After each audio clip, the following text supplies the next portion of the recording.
GST வரும்போது நான் வேணான்னு மறுத்தேன், இது வந்து சரியா வராது அப்படின்னு நான் சொன்னேன். யாரு? ப. சிதம்பரம். ஏங்க ப. சிதம்பரம்லாம் ஒரு ஆளுன்னு தயவு செஞ்சு பேசாதீங்க.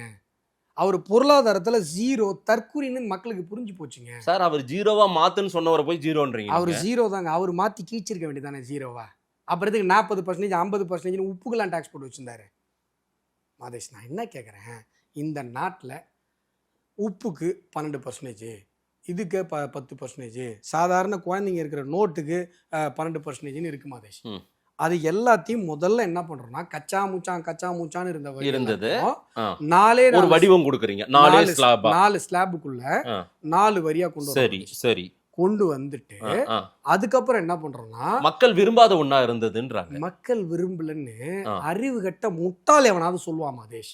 அறிவு கட்ட முண்டா எவனாவது சொல்லுவா மாதேஷ். வார்த்தை வேண்டாம். இப்படிதான் மாதேஷ் பேசி ஆகணும். இப்படிதான் பேசி ஆகணும். எந்த மக்கள் உங்ககிட்ட வந்து வாட்டு போட சொல்லி சொன்னான்? எந்த மக்கள் உங்ககிட்ட வந்து கலால் வரி போட சொல்லி சொன்னாங்க? ஏங்க கச்சா முச்சான்னு பேய் மாதிரி வரி போட்டுட்டு இருந்தாங்கங்க.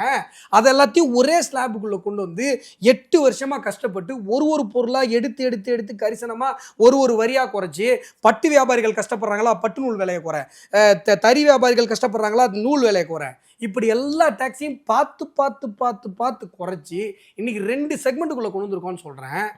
கொஞ்சம் கூட கூச்சமே இல்லாம யாரோ ஒருத்தன் சொல்றான்னு சொல்றீங்களே, நியாயமா மாதேஷ்? மனசாட்சி இருக்கா உங்களுக்கு?